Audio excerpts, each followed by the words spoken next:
सोमवार की व्रत कथा। जय श्री कृष्णा। राधे राधे। श्रोताओं, आप सभी का दिन शुभ और मंगलमय हो। आज हम सुनेंगे सोमवार की व्रत कथा। ओम नमः शिवाय। प्रिय श्रोताओं, शिव पुराण में नारद मुनि स्पष्ट रूप से कहते हैं कि दुखों से पार पाने के लिए शिव कथा एक संजीवनी के समान असरदार भक्ति रूपी औषधि है।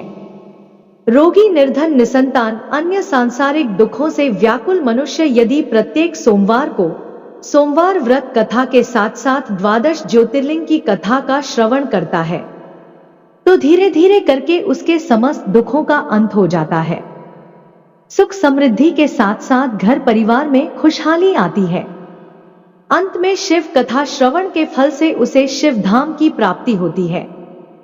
तो आज आप श्रवण करेंगे शिव पुराण में वर्णित सोमवार व्रत कथा एवं द्वादश ज्योतिर्लिंग की दुर्लभ चमत्कारी कथा। प्रिय श्रोताओं, यदि आपको कथा अच्छी लगे तो वीडियो को लाइक, चैनल को सब्सक्राइब भी कीजिएगा। अब श्रवण करते हैं। सोमवार व्रत कथा। किसी नगर में एक धनी व्यापारी रहता था। दूर दूर तक उसका व्यापार फैला हुआ था। नगर के समस्त लोग उस व्यापारी का सम्मान करते थे। इतना सब कुछ संपन्न होने के बाद भी वह व्यापारी बहुत ही दुखी था, क्योंकि उसका कोई पुत्र नहीं था, जिस कारण अपने मृत्यु के पश्चात व्यापारी के उत्तराधिकारी की चिंता उसे सताती रहती थी। पुत्र की प्राप्ति की इच्छा से व्यापारी प्रत्येक सोमवार भगवान शिव की व्रत पूजा किया करता था और शाम के समय शिव मंदिर में जाकर शिव जी के सामने घी का दीपक जलाया करता था। उसकी भक्ति देखकर माता पार्वती प्रसन्न हो गई और भगवान शिव से उस व्यापारी की मनोकामना पूर्ण करने का निवेदन किया। भगवान शिव बोले, हे देवी, इस संसार में सबको उनके कर्मों के अनुसार फल की प्राप्ति होती है। जो प्राणी जैसा कर्म करते हैं उन्हें वैसा ही फल प्राप्त होता है। शिवजी द्वारा समझाने के बावजूद माता पार्वती नहीं मानी और उस व्यापारी की मनोकामना पूर्ति करने के लिए शिव जी से बार बार अनुरोध करती रही।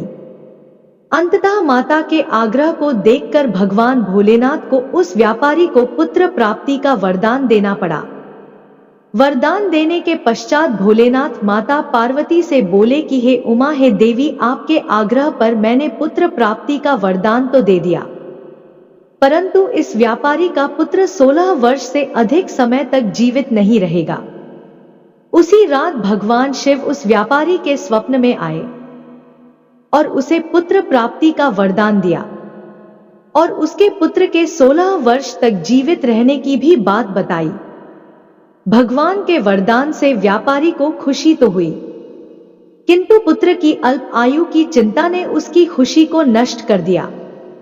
व्यापारी पहले की तरह सोमवार के दिन भगवान शिव का विधिवत व्रत करता रहा। कुछ महीनों के पश्चात उसके घर एक सुंदर बालक ने जन्म लिया। घर में खुशियां ही खुशियां भर गई। बहुत धूमधाम से पुत्र जन्म का समारोह मनाया गया, परंतु व्यापारी को पुत्र जन्म की अधिक प्रसन्नता ना हुई, क्योंकि उसे पुत्र की अल्प आयु के रहस्य का पता था। जब पुत्र 12 वर्ष का हुआ तो व्यापारी ने उसे उसके मामा के साथ पढ़ने के लिए वाराणसी भेज दिया। लड़का अपने मामा के साथ शिक्षा प्राप्ति हेतु चल दिया। रास्ते में जहां भी मामा भांजे विश्राम हेतु रुकते वहीं यज्ञ करते और ब्राह्मणों को भोजन कराते। लंबी यात्रा के बाद मामा भांजे एक नगर में पहुंचे। उस दिन नगर के राजा की कन्या का विवाह था, जिस कारण पूरे नगर को दुल्हन की तरह सजाया गया था। निश्चित समय पर बारात आ गई, लेकिन वर का पिता अपने बेटे के एक आंख से काना होने के कारण बहुत ही चिंतित था। उसे भय था कि इस बात का पता चलने पर कहीं राजा विवाह से इनकार ना कर दे, इससे उसकी बदनामी भी होगी। जब वर के पिता ने व्यापारी के पुत्र को देखा तो उसके मस्तिष्क में एक विचार आया। उसने सोचा, क्यों ना इस लड़के को दूल्हा बनाकर राजकुमारी से विवाह करा दूं। विवाह के बाद इसको धन देकर विदा कर दूंगा। और राजकुमारी को अपने नगर ले जाऊंगा। वर के पिता ने लड़के के मामा से इस संबंध में बात की। मामा ने धन मिलने के लालच में वर के पिता की बात स्वीकार कर ली। लड़के को दूल्हे का वस्त्र पहनाकर राजकुमारी से विवाह कर दिया गया।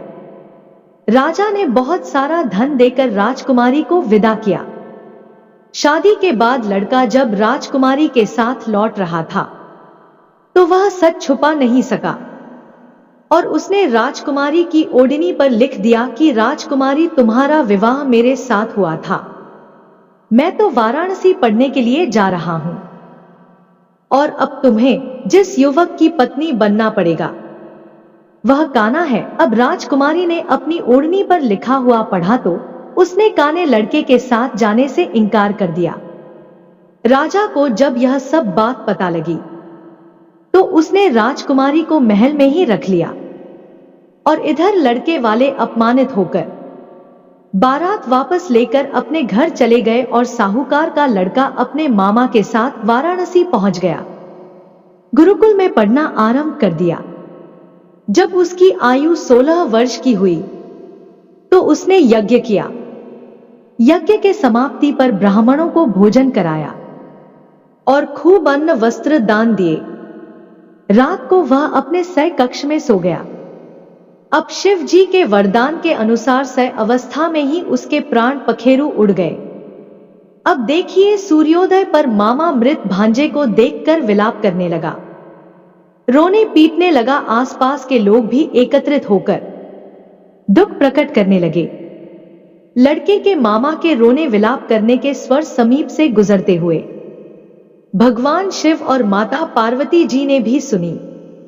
माता पार्वती ने भगवान शिव से कहा, हे प्राणनाथ, मुझे इसके रोने के स्वर सहन नहीं हो रहे हैं। आप इस व्यक्ति के कष्ट को अवश्य दूर करिए प्रभु। भगवान शिव ने माता पार्वती के साथ अदृश्य रूप में समीप जाकर देखा तो भोलेनाथ माता पार्वती से बोले, हे देवी उमा, यह तो उसी व्यापारी का पुत्र है जिसे मैंने 16 वर्ष की आयु का वरदान दिया था। इसकी आयु अब पूरी हो गई है। माता पार्वती ने फिर भगवान शिव से निवेदन करके उस बालक को जीवित करने का आग्रह किया। माता पार्वती के करुण आग्रह पर भगवान शिव ने उस लड़के को जीवित होने का वरदान दिया और कुछ ही पल में वह जीवित होकर उठ बैठा। शिक्षा प्राप्त करके लड़का मामा के साथ अपने नगर की ओर चल दिए। दोनों चलते चलते उसी नगर में पहुंचे जहां उसका विवाह हुआ था।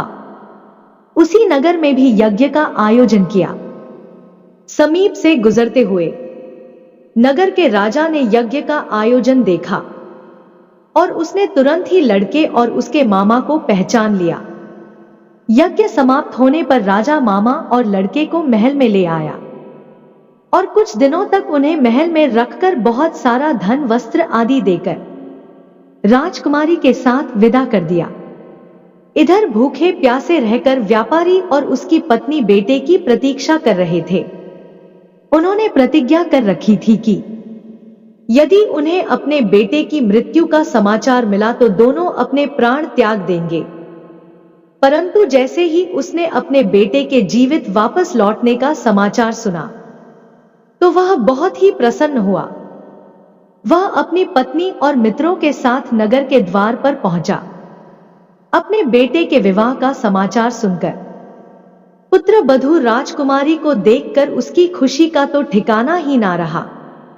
उसी रात भगवान शिव ने व्यापारी के स्वप्न में आकर कहा, हे सृष्टि, मैंने तेरे सोमवार के व्रत करने और व्रत कथा सुनने से प्रसन्न होकर तेरे पुत्र को लंबी आयु प्रदान की है।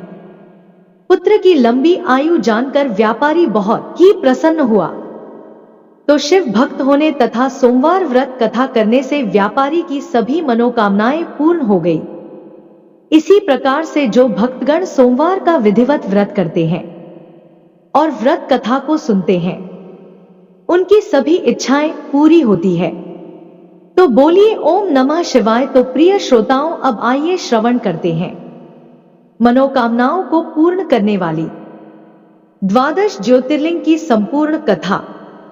यह कथा चमत्कारिक रूप से सभी दुखों को दूर करने वाली है। तो इसे अंत तक अवश्य श्रवण करिएगा। 12 ज्योतिर्लिंग में सबसे पहला ज्योतिर्लिंग है श्री सोमनाथ ज्योतिर्लिंग। सोमनाथ ज्योतिर्लिंग कथा के अनुसार जब प्रजापति दक्ष ने अपने सभी 27 कन्याओं का विवाह चंद्रमा के साथ कर दिया तो वे बहुत ही प्रसन्न हुए। पत्नी के रूप में दक्ष कन्याओं को प्राप्त करके चंद्रमा बहुत ही सुशोभित हुए और दक्ष कन्याएं भी अपने स्वामी के रूप में चंद्रमा को प्राप्त करके सभी कन्याएं भी इस विवाह से प्रसन्न थी। चंद्रमा की उन 27 पत्नियों में से रोहिणी उन्हें सबसे ज्यादा प्रिय थी, जिनको वे विशेष आदर तथा प्रेम करते थे। उनका इतना प्रेम अन्य पत्नियों से नहीं था। चंद्रमा की अपनी तरफ उदासीनता और उपेक्षा को देखकर रोहिणी के अलावा बाकी दक्ष पुत्रियां बहुत ही दुखी हुई। वे सभी अपने पिता अध्यक्ष की शरण में गई और उनसे अपने कष्टों का वर्णन किया। अपनी पुत्रियों की व्यथा और चंद्रमा के दुर्व्यवहार को सुनकर दक्ष भी बहुत ही दुखी हुए। उन्होंने चंद्रमा से भेंट की और शांति पूर्वक कहा कि हे कलानिधि, तुमने निर्मल व पवित्र कुल में जन्म लिया है, फिर भी तुम अपनी पत्नियों के साथ भेदभाव पूर्ण व्यवहार करते हो। तुम्हारे आश्रम में रहने वाली जितनी भी पत्नियां हैं, उनके प्रति तुम्हारे मन में प्रेम कम और अधिक ऐसा सौतेला व्यवहार क्यों है? तुम किसी को अधिक प्रेम करते हो और किसी को कम प्रेम करते हो, ऐसा क्यों करते हो?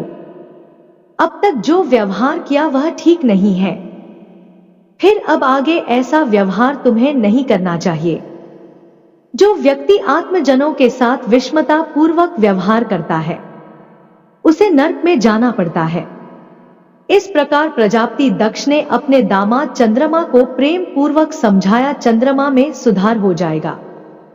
ऐसा सोच प्रजापति दक्ष वापस लौट आए।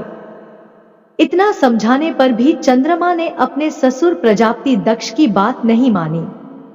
रोहिणी के प्रति अतिशय आसक्ति के कारण उन्होंने अपने कर्तव्य की अवहेलना की तथा अपनी अन्य पत्नियों का कुछ भी ख्याल नहीं रखा। दोबारा समाचार प्राप्त कर प्रजापति दक्ष बड़े दुखी हुए। वे पुनः चंद्रमा के पास आकर उन्हें उत्तम नीति के द्वारा समझाने लगे। दक्ष ने चंद्रमा से न्यायोचित बर्ताव करने की प्रार्थना की। बार बार आग्रह करने पर भी चंद्रमा ने अवहेलना पूर्वक जब दक्ष की बात नहीं मानी, तब उन्होंने चंद्रमा को श्राप दिया। दक्ष ने कहा कि मेरे आग्रह पर भी तुमने मेरी अवज्ञा की है, इसीलिए तुम्हें क्षय रोग हो जाए। दक्ष द्वारा शाप देने के साथ ही क्षण भर में चंद्रमा क्षय रोग से ग्रसित हो गए। उनके क्षीण होते ही सर्वत्र हाहाकार मच गया। सभी देवता गण तथा ऋषि गण भी चिंतित हो गए। परेशान चंद्रमा ने अपनी अवस्था तथा उसके कारणों की सूचना इंद्र आदि देवताओं तथा ऋषियों को दी। उसके बाद उनकी सहायता के लिए इंद्र आदि देवता तथा वशिष्ठ आदि ऋषिगण ब्रह्मा जी की शरण में गए। ब्रह्मा जी ने उनसे कहा कि जो घटना हो गई उसे तो भुगतना ही है, क्योंकि दक्ष के निश्चय को नहीं जा सकता। उसके बाद ब्रह्मा जी ने उन देवताओं को एक उत्तम उपाय बताया। ब्रह्मा जी ने कहा कि चंद्रमा देवताओं के साथ कल्याण काक शुभ प्रभास क्षेत्र में चले जाएं। वहां पर विधि पूर्वक शुभ महामृत्युंजय मंत्र का अनुष्ठान करते हुए श्रद्धा पूर्वक भगवान शिव की आराधना करें। अपने सामने शिवलिंग की स्थापना करके प्रतिदिन कठिन तपस्या करें। इनकी आराधना और तपस्या से जब भगवान भोलेनाथ प्रसन्न हो जाएंगे तो वे इन्हें क्षय रोग से मुक्त कर देंगे। पितामह ब्रह्मा जी की आज्ञा को स्वीकार करके देवता और ऋषियों के संरक्षण में चंद्रमा देव मंडल सहित प्रभास क्षेत्र में पहुंच गए। वहां चंद्रमा ने मृत्युंजय भगवान की अर्चना, वंदना और अनुष्ठान प्रारंभ कर दिया। वे महामृत्युंजय मंत्र का जप तथा भगवान शिव की उपासना में तल्लीन हो गए। ब्रह्मा जी की आज्ञा के अनुसार चंद्रमा ने 6 महीने तक निरंतर तपस्या की और वृषभ ध्वज का पूजन किया। 10 करोड़ महामृत्युंजय मंत्र का जप तथा ध्यान करते हुए चंद्रमा स्थिर चित्त से वहां निरंतर खड़े रहे। उनकी तपस्या से भक्त वत्सल भगवान शंकर प्रसन्न हो गए। उन्होंने चंद्रमा से कहा, चंद्रदेव तुम्हारा कल्याण हो। तुम जिसके लिए यह कठोर तप कर रहे हो, उस अभिलाषा को बताओ। मैं तुम्हारी इच्छा के अनुसार तुम्हें उत्तम वर प्रदान करूंगा। चंद्रमा ने प्रार्थना करते हुए विनय पूर्वक स्वर में कहा, हे देवेश्वर, आप मेरे सब अपराधों को क्षमा करें और मेरे शरीर के इस क्षय रोग को दूर कर दे। भगवान शिव ने तपस्या से प्रसन्न होकर चंद्रदेव से वर मांगने के लिए कहा।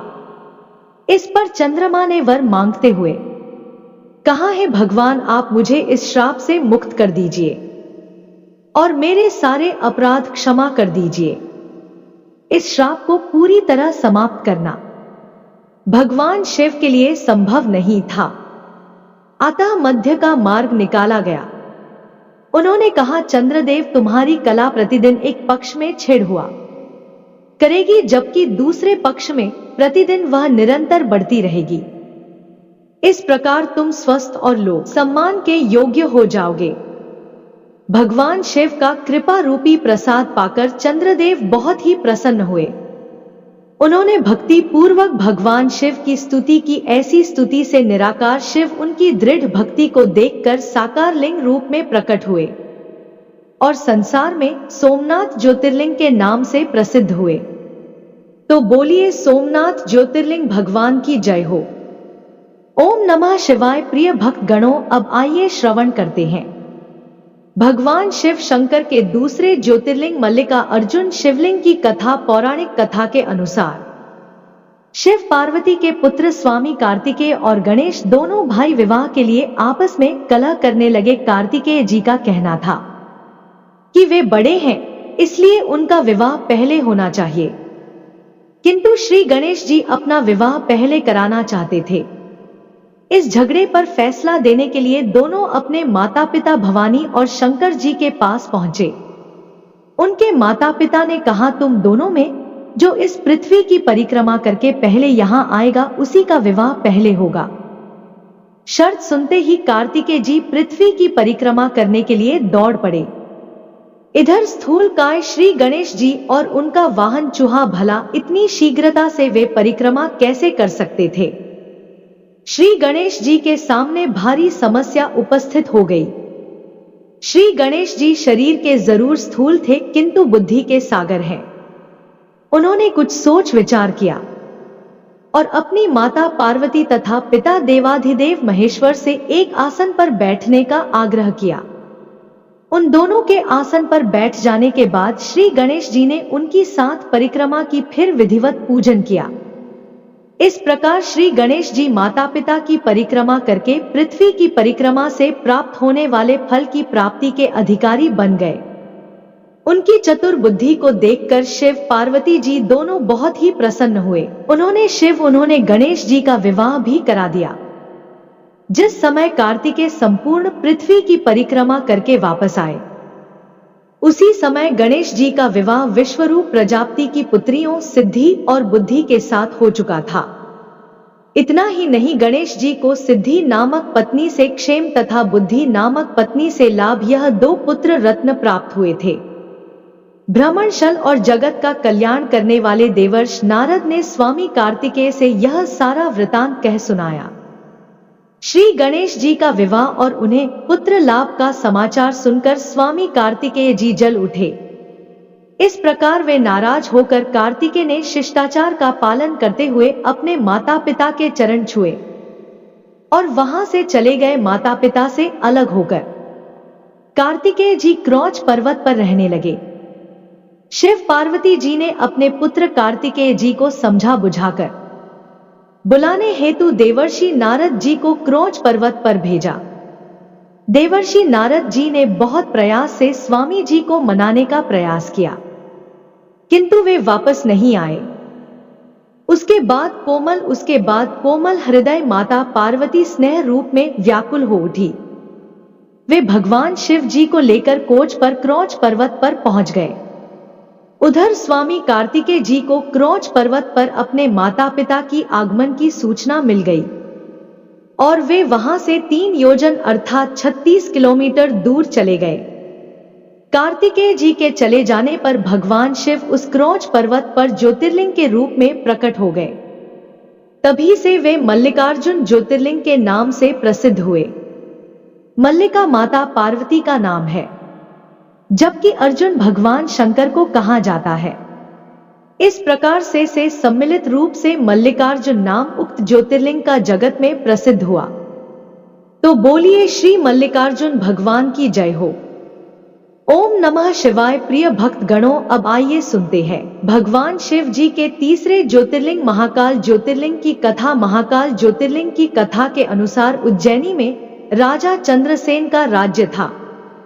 वह भगवान शिव का परम भक्त था। शिव गढ़ों में प्रमुख मणिभद्र नामक गढ़ उनका मित्र था। एक बार मणिभद्र ने राजा चंद्रसेन को एक अत्यंत ही तेजोमय चिंतामणि प्रदान की। चंद्रसेन ने इसे गले में धारण किया तो उनका प्रभा मंडल जगमगा उठा, साथ ही दूरस्थ देशों में उसकी यश कीर्ति बढ़ने लगी।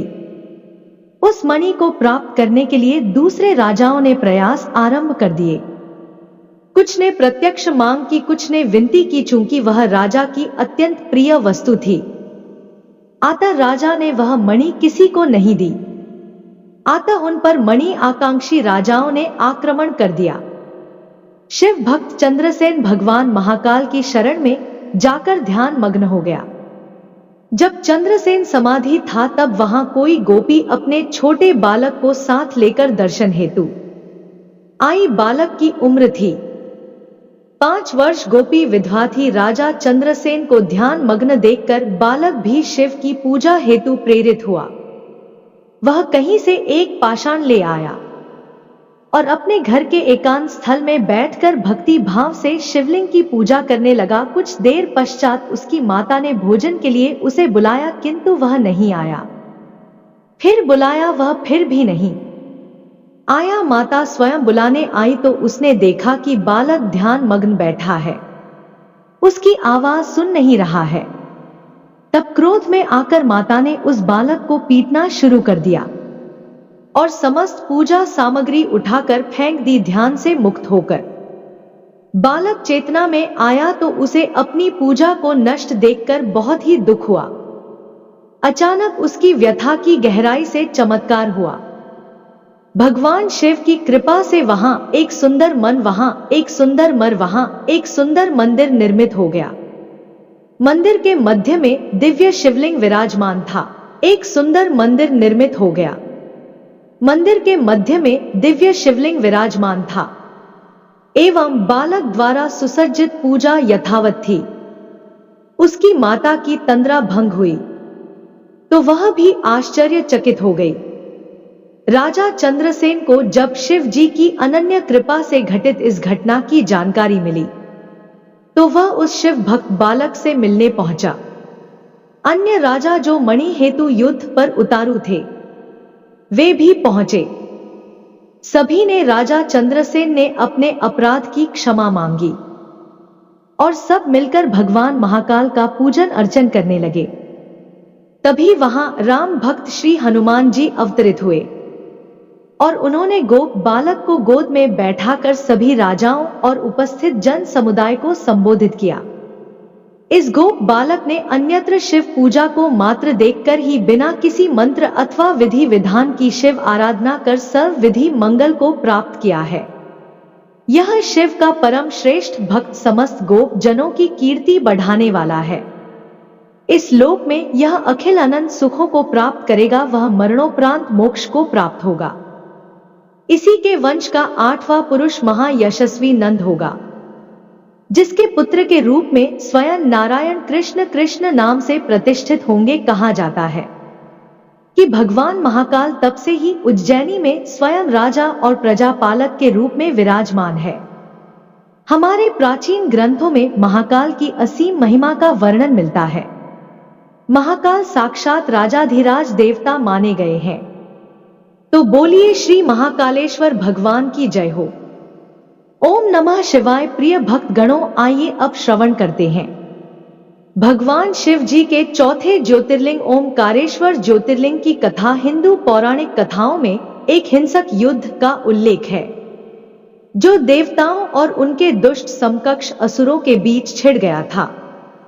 दुर्भाग्य से असुरों ने उन्हें हरा दिया था। देवताओं की शक्तियां काफी कमजोर हो रही थी।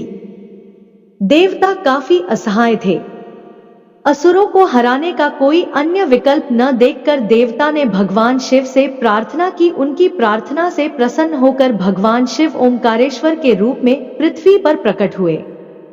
असुरों को हराया। एक अन्य किंवदंती कथा के अनुसार विंध्य पर्वत की कहानी है, जिसे एक बार ऋषि नारद जी ने उकसाया था, जिन्होंने उसे चिढ़ा था कि मेरु पर्वत अधिक महत्वपूर्ण है। बंद ने नारद जी को गलत साबित करने की ठानी और भगवान शिव को प्रसन्न करने के उद्देश्य से कठोर तपस्या शुरू कर दी। भगवान शिव बंद की भक्ति से बहुत प्रसन्न हुए और उन्हें मेरु से भी महान होने की उनकी इच्छा पूरी की। देवताओं और ऋषियों के अनुरोध पर बिंद द्वारा पूजित लिंग को 2 भागों में विभाजित कर दिया गया। इसमें से एक लिंग को ओंकारेश्वर के नाम से जाना जाता है और जो शिवपुरी पहाड़ी पर ओंकारेश्वर मंदिर स्थित है, वह ममलेश्वर के नाम से जाना जाता है। दूसरा लिंगम नर्मदा नदी के निकट तट पर स्थित है। इक्ष्वाकु वंश के राजा मानधाता ने यहां भगवान शिव की पूजा की थी और उनकी तपस्या से प्रसन्न होकर भगवान ने उन्हें दर्शन दिए थे। मानधाता के पुत्र अमरीश और मुकुंद भी भगवान शिव के महान भक्त थे और यहां भगवान शिव की विधिवत पूजा करते थे। राजा मानधाता भगवान राम के पूर्वज भी थे। तो इस प्रकार से ओंकारेश्वर ज्योतिर्लिंग की महिमा बड़ी ही अपरंपार है। तो बोलिए ओंकारेश्वर भगवान की जय हो। ओम नमः शिवाय। प्रिय श्रोताओं, अब आइए श्रवण करते हैं भगवान शिव के 5वें ज्योतिर्लिंग श्री के दशावतार ज्योतिर्लिंग की कथा। स्कंद पुराण में भगवान शंकर माता पार्वती से कहते हैं, हे प्राणेश्वरी, यह क्षेत्र उतना ही प्राचीन है जितना कि मैं हूं। मैं इसी स्थान पर सृष्टि की रचना के लिए ब्रह्मा के रूप में परम ब्रह्मवर्त किया। तभी से यह स्थान मेरा चिर परिचित आवास है। यह केदार खंड मेरा चिर निवास होने के कारण भू स्वर्ग के समान है। कथा पुराण के अनुसार लय के केदार श्रृंग पर भगवान विष्णु के अवतार महातपस्वी नर और नारायण ऋषि तपस्या करते थे। उनकी आराधना से प्रसन्न होकर भगवान शंकर प्रकट हुए। उनकी प्रार्थना अनुसार ज्योतिर्लिंग के रूप में सदा वास करने का वर प्रदान किया। यह स्थल के 10वर पर्वत राज हिमालय के केदार नामक श्रृंग पर अवस्थित है। पौराणिक कथाओं के अनुसार महान कुरुक्षेत्र युद्ध के बाद पांडव भाइयों को युद्ध में विजय प्राप्त हुई। वे युद्ध के दौरान किए गए पापों के लिए प्रायश्चित करना चाहते थे। तो उनके शुभ चिंतक और आध्यात्मिक मार्गदर्शक ऋषि व्यास जी ने सलाह दी थी कि वे खुद को दोष मुक्त और पापों से मुक्त पाने के लिए भगवान शिव का आशीर्वाद ले। हालांकि भगवान शिव उनके पिछले कार्यों के बारे में जानकर उनसे सीधे मिलना नहीं चाहते थे। उनकी भक्ति की परीक्षा करने के लिए उन्होंने खुद को एक बैल में बदल लिया, अपनी असली पहचान छुपा ली। पांडवों ने भगवान शिव को एक बैल के रूप में पहचानते हुए उनकी पीछा की, लेकिन जैसे ही वे उन्हें पकड़ने वाले थे, उन्होंने जमीन में छलांग लगा दी।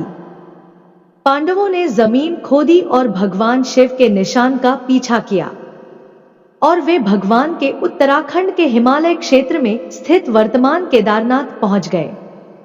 वहां पर उन्होंने बैल के कूबड़ को जमीन से निकलते देखा, जो भगवान शिव की उपस्थिति का प्रतीक था। भगवान शंकर पांडवों की भक्ति दृढ़ संकल्प देखकर प्रसन्न हुए। उन्होंने तत्काल दर्शन देकर पांडवों को पाप मुक्त कर दिया। फिर उसी समय से भगवान शंकर बैल की पीठ की आकृति पिंड के रूप में श्री केदार स्वर के रूप में पूजे जाते हैं। तो बोलिए श्री केदार स्वर भगवान की जय हो। ओम नमः शिवाय। प्रिय श्रोताओं, अब आइए श्रवण करते हैं भगवान शिव शंकर के छठे ज्योतिर्लिंग श्री भीम शंकर ज्योतिर्लिंग की कथा। महिमा भीम शंकर ज्योतिर्लिंग का वर्णन शिव पुराण में मिलता है। शिव पुराण में कहा गया है, पुराने समय में भीम नामक एक राक्षस था। वह राक्षस कुंभकर्ण का पुत्र था, परंतु उसका जन्म ठीक उसके पिता के मृत्यु के बाद हुआ। अपने पिता के मृत्यु भगवान राम के हाथों होने की घटना की उसे जानकारी नहीं थी।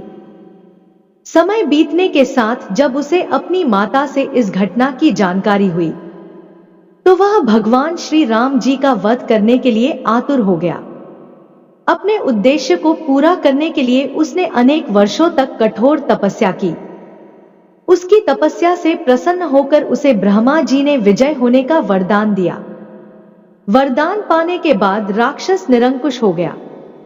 उसने मनुष्यों के साथ साथ देवी देवताओं को भी भयभीत करने लगा। धीरे धीरे सभी जगह उसके आतंक की चर्चा होने लगी। युद्ध में उसने देवताओं को भी परास्त करना आरंभ कर दिया। जहां वह जाता मृत्यु का तांडव होने लगता। उसने सभी पूजा पाठ बंद करा दिए। अत्यंत परेशान होने के बाद सभी देवता गण भगवान शिव की शरण में गए। भगवान शिव ने सभी को आश्वासन दिलाया कि वे इसका उपाय निकालेंगे। भगवान शिव ने राक्षस को नष्ट कर दिया। भगवान शिव से सभी देवताओं ने आग्रह किया कि वे इसी स्थान पर शिवलिंग के रूप में विराजमान हो। उनकी इस प्रार्थना को भगवान शिव ने स्वीकार किया और वे भीमा शंकर ज्योतिर्लिंग के रूप में आज भी यहां विराजमान है। तो बोलिए श्री भीमा शंकर भगवान की जय हो। ओम नमः शिवाय। प्रिय भक्त गणों, अब आइए श्रवण करते हैं भगवान शिव जी के 7वें ज्योतिर्लिंग श्री विश्वनाथ ज्योतिर्लिंग की कथा। इस ज्योतिर्लिंग के विषय में एक कथा है जो कि इस प्रकार है। भगवान शिव जी अपनी पत्नी पार्वती जी के साथ हिमालय पर्वत पर रहा करते थे। भगवान शिव जी की प्रतिष्ठा में कोई बाधा ना आए, इसलिए पार्वती जी ने कहा कि हे भगवान, कोई और स्थान चुनिए। शिवजी को राजा देवदास की नगरी वाराणसी नगरी बहुत ही पसंद आई।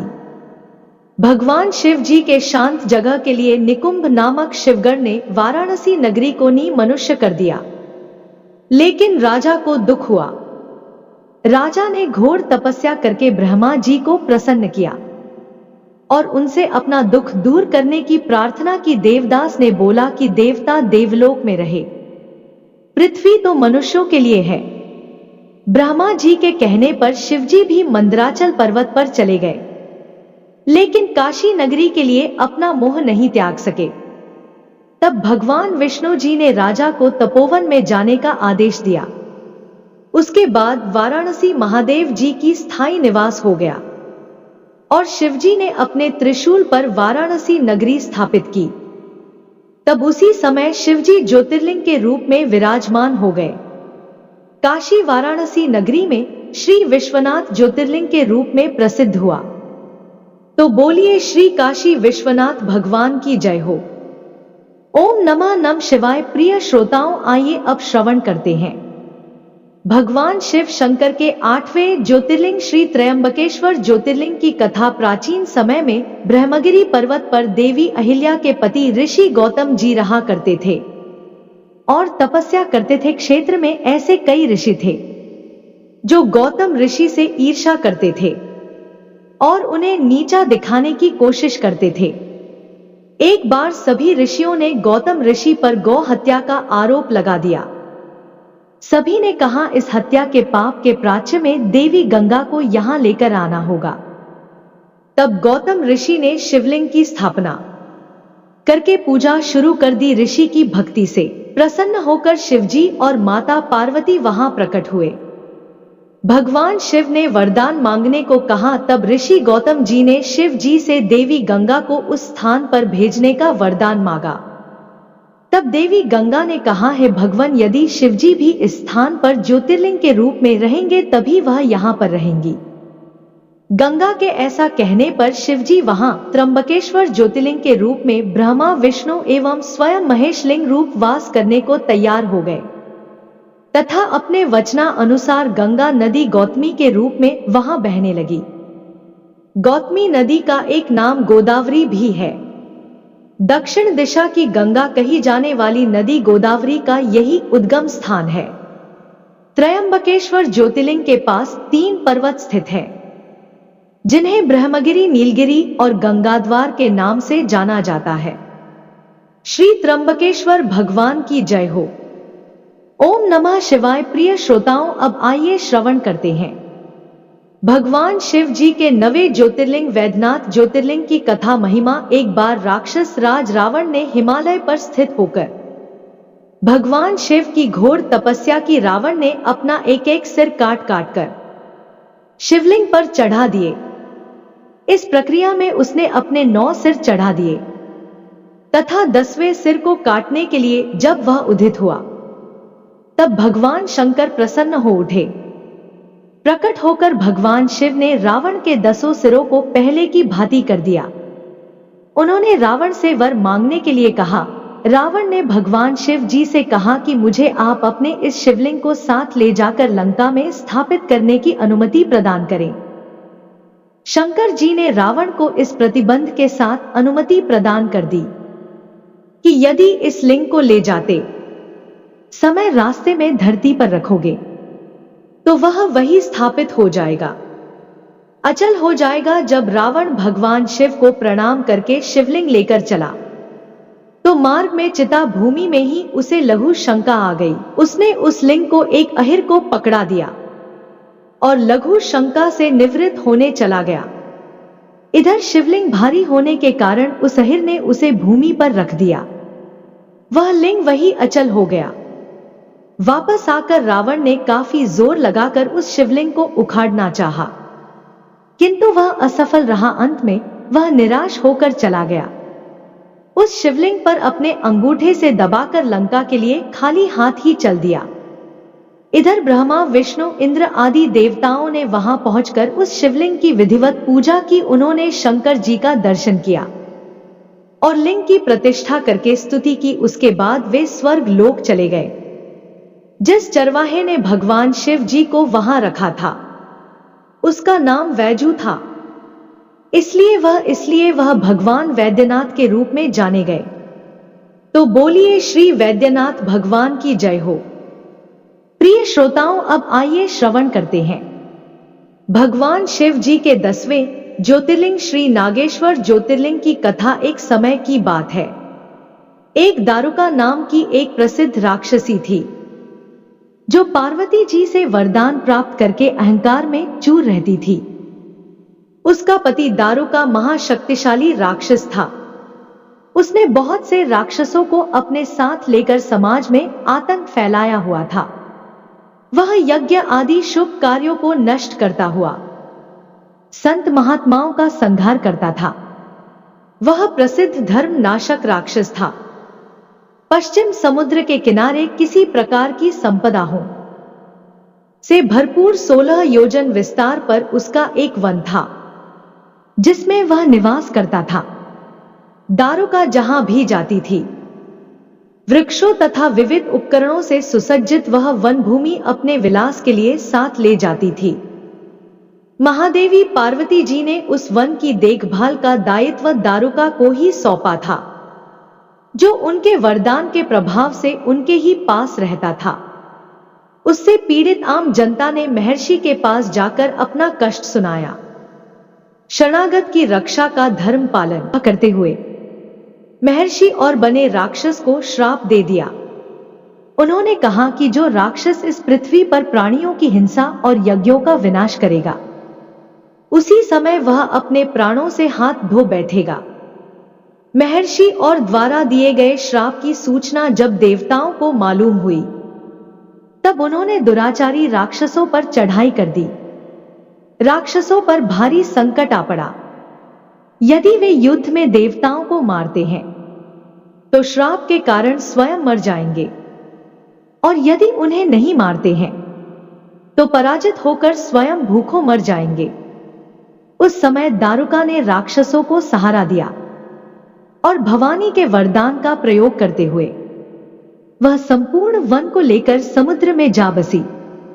इस प्रकार राक्षसों ने धरती को छोड़ दिया और निर्भयता पूर्वक समुद्र में निवास करते हुए वहां प्राणियों को सताने लगे। एक बार धर्मात्मा और सदाचारी सुप्रियतेई था, जो वहां नौका पर सवार होकर समुद्र में जल मार्ग से कहीं जा रहा था।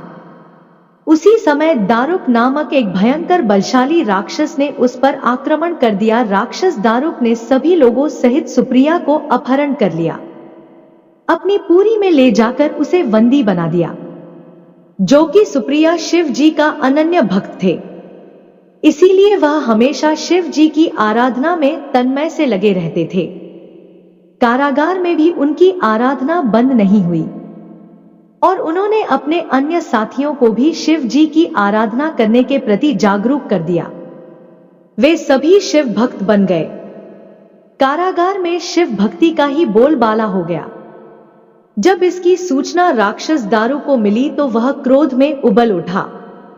उसने देखा कि कारागार में सुप्रियानंद करके मेरे विरुद्ध कौन सा षड्यंत्र रच रहा है। वह जोर जोर से चिल्लाता हुआ धमका रहा था। इसका उस पर कुछ प्रभाव ना पड़ा। घमंडी राक्षस दारुक ने अपने अनुचर को आदेश दिया कि इस शिव भक्त को मार डालो। अपने हत्या के भय से भी सुप्रिया डरे नहीं और वह भयहारी संकट मोचन भगवान शिव को पुकारने लगे। कहने लगे, हे देव, आप ही हमारे सर्वस्व है, आप ही मेरे जीवन और प्राण है।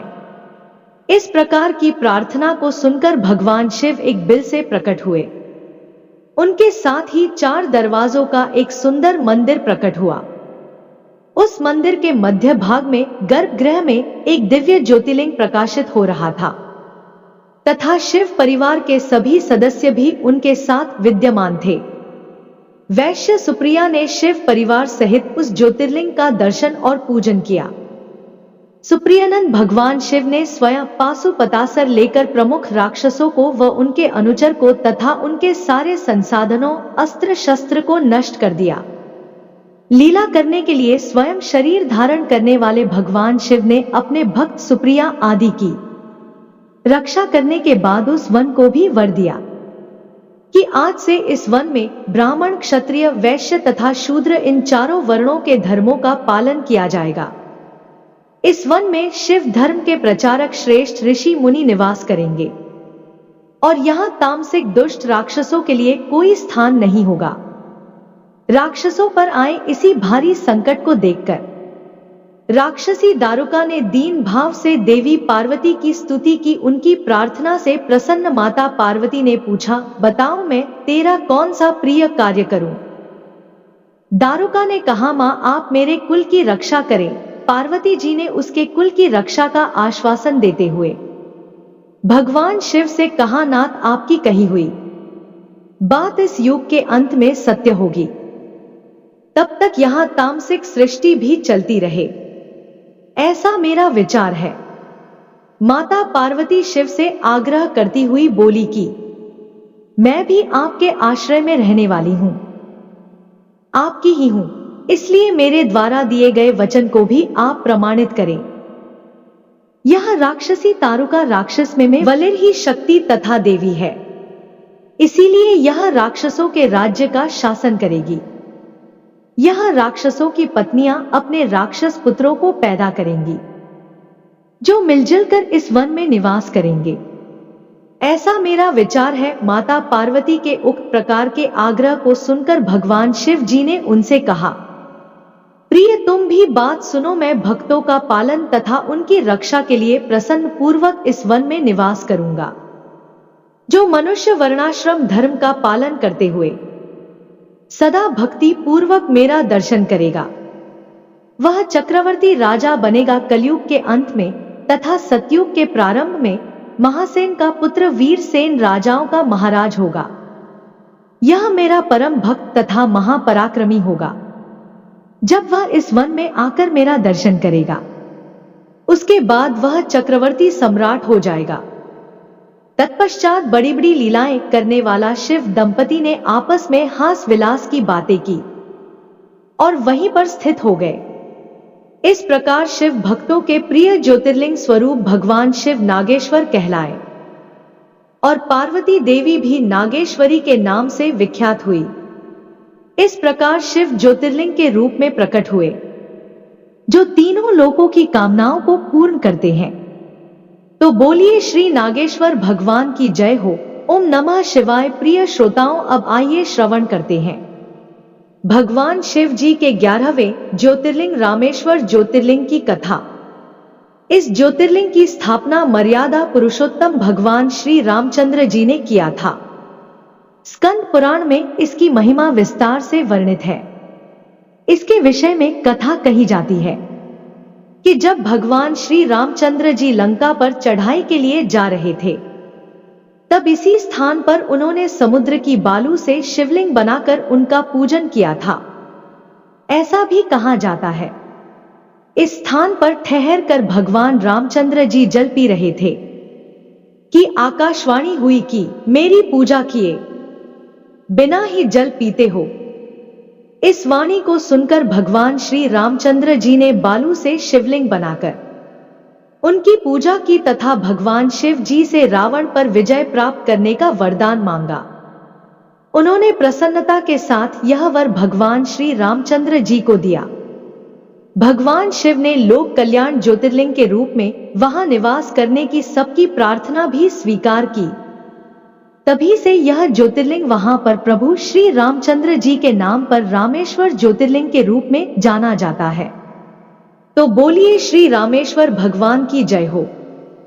ओम नमः शिवाय। प्रिय श्रोताओं, अब आइए श्रवण करते हैं भगवान भोलेनाथ के 12वें ज्योतिर्लिंग घुश्मेश्वर ज्योतिर्लिंग की कथा की। एक बहुत ही धर्मपरायण निष्ठ ब्राह्मण दक्षिण देश में देवगिरी पर्वत के पास रहा करता था। उसकी पत्नी का नाम सुदेवा था। वे दोनों एक दूसरे से बहुत प्रेम करते थे।